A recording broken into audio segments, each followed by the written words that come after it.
ஒரு சாதாரண மருந்தா இருந்து இன்னைக்கு உலகமே கொண்டாடுற ஒரு பானமா வோட்கா மாறின அந்த பயணம் ரொம்பவே சுவாரஸ்யமானது. ஆமா.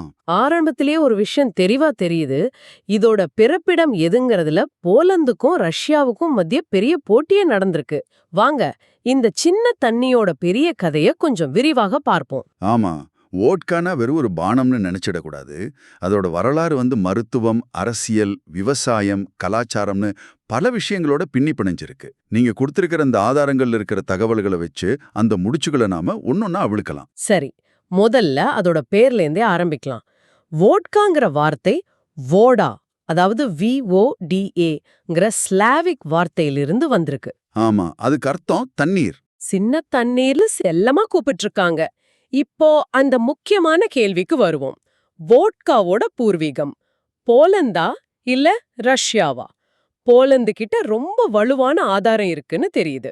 ஆமா, அவங்க தரப்பு வாதம் ரொம்ப உறுதியா இருக்கு. 1405ஆம் வருஷம் போலந்துல இருக்கிற சாண்டோமியோஸ் நீதிமன்ற பதிவேடுல. ஒரு நிமிஷம், நீதிமன்ற பதிவேடுலையா? இது ரொம்ப சுவாரஸ்யமா இருக்கே.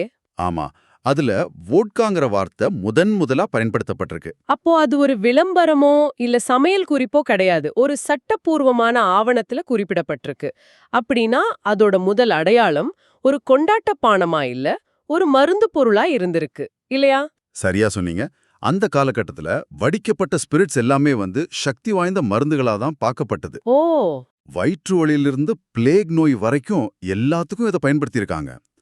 போலந்தோட இந்த 1405ஆம் ஆண்டு ஆதாரம் ஒரு தேதியிட்ட எழுதப்பட்ட சான்று. அதனால தான் அவங்க வாதம் இவ்ளோ வலுவா இருக்கு. வரலாறுல இது ஒரு முக்கியமான புள்ளி. அப்போ போலந்து கிட்ட இப்படி ஒரு உறுதியான ஆதாரம் இருக்கு.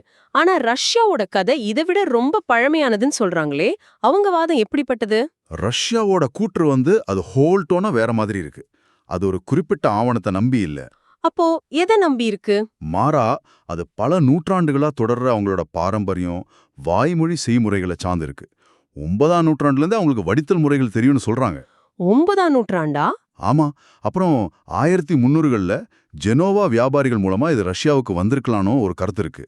இதுல இருந்து என்ன தெரியுதுன்னா, வரலாறு எப்படி 2 விதமா பதிவு செய்யப்படுதுன்னு பார்க்கலாம்.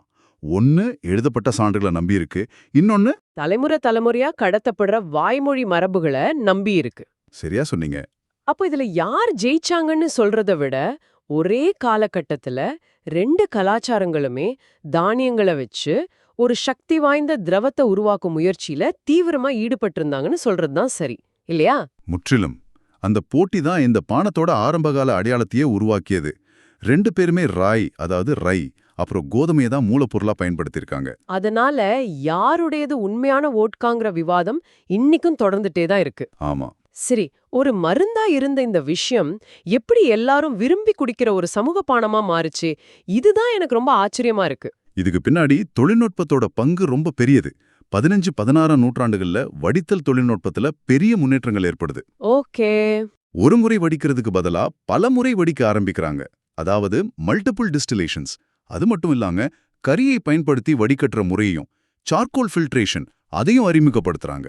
ஓ, அப்போ இந்த ப்ராசஸ் தான் வோட்காவோட சுவையே மாத்துச்சா? சுவையை மாத்துச்சுன்னு சொல்றதை விட சுவையை நீக்கியதுன்னு சொல்லலாம். சுவையை நீக்கியதா? ஆமா. இந்த முறைகள் மூலமா தானியத்தோட சுவை, வாசனை, அசுத்தங்கள்னு எல்லாமே நீக்கப்பட்டு வோட்கா ரொம்பவே மென்மையாகவும் கிட்டத்தட்ட சுவையற்றதாகவும் நியூட்ரலாகவும் மாறுச்சு.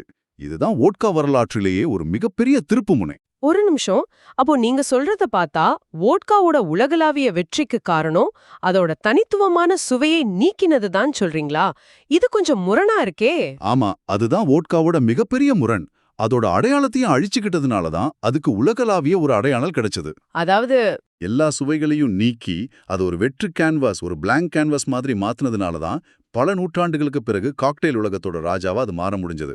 அதோட வெற்றி அது என்னவா இருந்ததுங்கிறதுல இல்ல, அது என்னவா இல்லைங்கிறதுல தான் இருக்கு. இது ஒரு அருமையான பார்வை. சரி, இந்த தொழில்நுட்ப மாற்றம் நடந்த அதே நேரத்துல ரஷ்யால அரசியல் ரீதியாகவும் சில பெரிய மாற்றங்கள் நடந்திருக்கு. உங்க குறிப்புகள்ல ஜார் மன்னன் விவான் தி டெரிபிள் பத்தி சொல்லப்பட்டிருக்கு. ஆமா, இங்கதான் வோட்கா ஒரு அதிகாரத்தின் கருவியா மாறுது.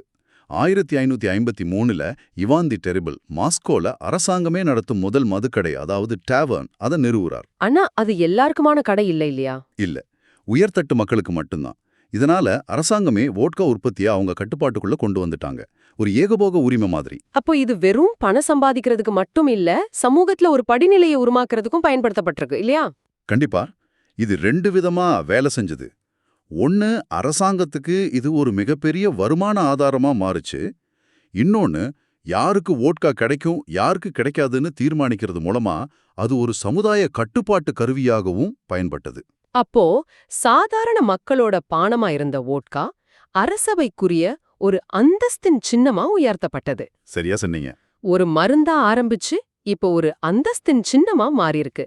கதை நல்லா போயிட்டு இருக்கு. ஆனா 18ஆம் நூற்றாண்டுல ஒரு விவசாய புரட்சி வருது.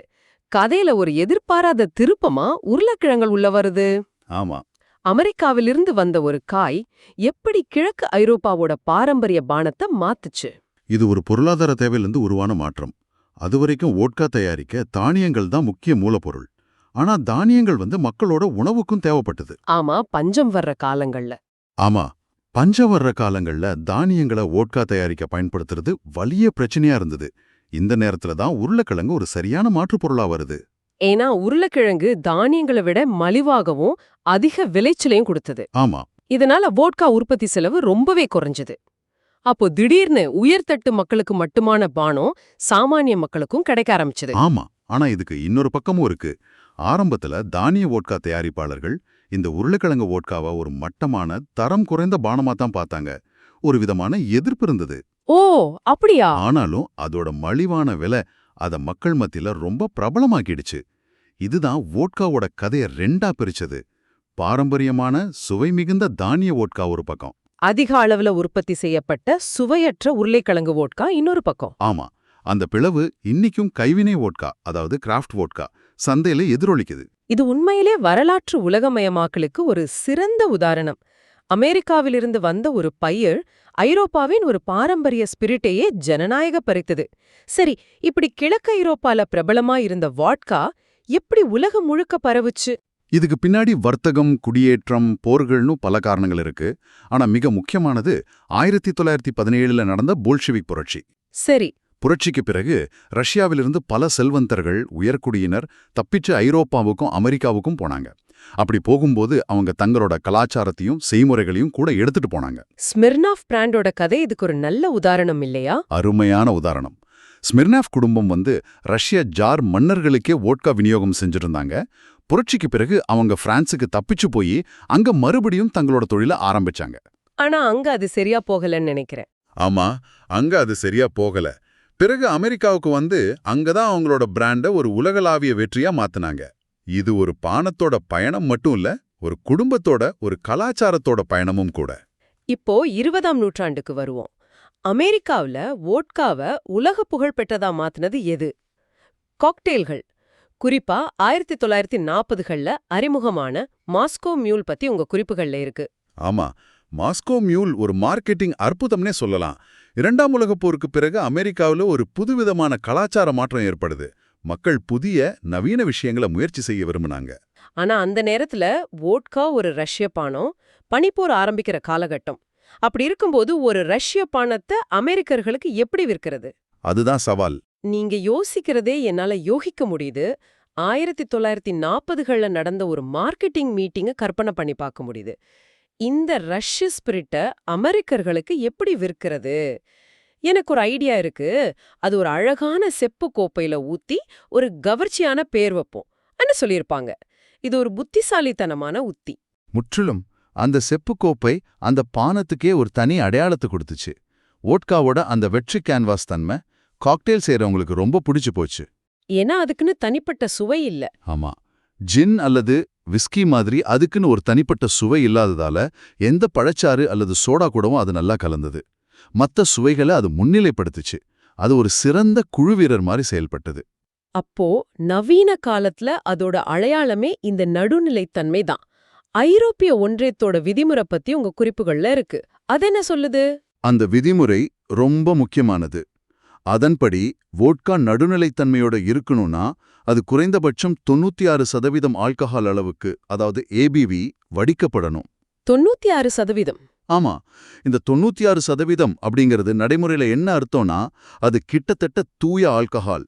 அந்த அளவுக்கு வடிக்கப்படும்போது அது உருளைக்கிழங்கா இருந்தாலும் சரி கோதுமையா இருந்தாலும் சரி அதோட மூலப்பொருளோட சுவையின் கடைசி துகள்களும் நீக்கப்படுது. அப்போ இது வெறும் ஒரு சட்டம் மட்டும் இல்ல. இல்ல, இது வோட்காவோட அடையாளத்தை உலகின் மிக நடுநிலையான ஸ்பிரிட் அப்படின்னு சட்டப்பூர்வமா வரையறுக்கிற ஒரு முயற்சி. அதோட 1980கள்ல இருந்து சுவையூட்டப்பட்ட வோட்காக்கள் ஃப்ளேவர்ட் வெரைட்டிஸ் வர ஆரம்பிச்சது. அதோட சந்தையை இன்னும் வெளுதுவாக்கியது. சிட்ரஸ்ல இருந்து வெண்ணிலா, ஏன் கேரமல் பாப்கார்ன் சுவையில கூட இன்னைக்கு வோட்கா கிடைக்குது. ஆமா, அந்த வெற்று கேன்வாஸ் மேல இப்ப எல்லாருமே அவங்களுக்கு பிடிச்ச வண்ணங்களை தீட்ட ஆரம்பிச்சிட்டாங்க. இது வோட்காவோட பயணத்துல அடுத்த கட்டம். இந்த முழு அலசல்ல இருந்து நாம என்ன தெரிஞ்சுக்கிறோம்னு பார்த்தா, போலந்து மற்றும் ரஷ்யால ஒரு சின்ன தண்ணீர் மருந்தா ஆரம்பிச்ச ஒரு விஷயம் அரசாங்கத்தோட கட்டுப்பாட்டுல இருந்து அதிகாரத்தின் சின்னமா மாறி பிறகு உருளைக்கிழங்கால ஒரு மக்கள் பானமாகி கடைசியா புரட்சியால நாடு கடத்தப்பட்டு ஒரு செப்பு கோப்பை மூலமா உலகளாவிய காக்டெயில் நட்சத்திரமா ஒரு மாறி இருக்கு. என்ன ஒரு பயணம்! ஆமா, அதோட பயணம் தொழில்நுட்பம், அதாவது வடித்தல், விவசாயம், அதாவது உருளைக்கிழங்கு, அரசியல், அதாவது புரட்சி, மற்றும் கலாச்சாரம், அதாவது காக்டெயில்கள்னு மனித வரலாற்றோட பல முக்கியமான மாற்றங்களை பிரதிபலிக்குது. ஆமா, பார்க்கறதுக்கு ரொம்ப எளிமையா தெளிவா இருக்கிற இந்த திரவத்துக்கு பின்னாடி இவ்வளவு சிக்கலான ஒரு வரலாறு ஒளிஞ்சிருக்கிறது தான் ஆச்சரியம். இறுதியா நீங்க சிந்திச்சு பார்க்கறதுக்காக ஒரு கேள்வி. நவீன வோட்கா அதோட தூய்மைக்கும் நடுநிலைத்தன்மைக்கும் தான் மதிக்கப்படுதுன்னு நம்ம பார்த்தோம். ஆமா, ஆனா அதோட வேர்கள் ராய் மற்றும் கோதுமையோட தனித்துவமான மண் சார்ந்த சுவைகளோடு இணைஞ்சிருக்கு. இன்னைக்கு கைவினை மற்றும் பிரீமியம் வோட்காக்கள் மறுபடியும் அந்த பழைய சுவைகளை தேடி போறத பாக்குறோம். அப்போ இந்த கேள்விய பத்தி யோசிங்க. வோட்காவோட எதிர்காலம் அதோட சுவை மிகுந்த வேர்களுக்கு திரும்புறதா இருக்குமா, இல்ல அது எப்போதுமே ஸ்பிரிட் உலகத்தோட வெற்று கேன்வாஸாகவே நீடிக்குமா?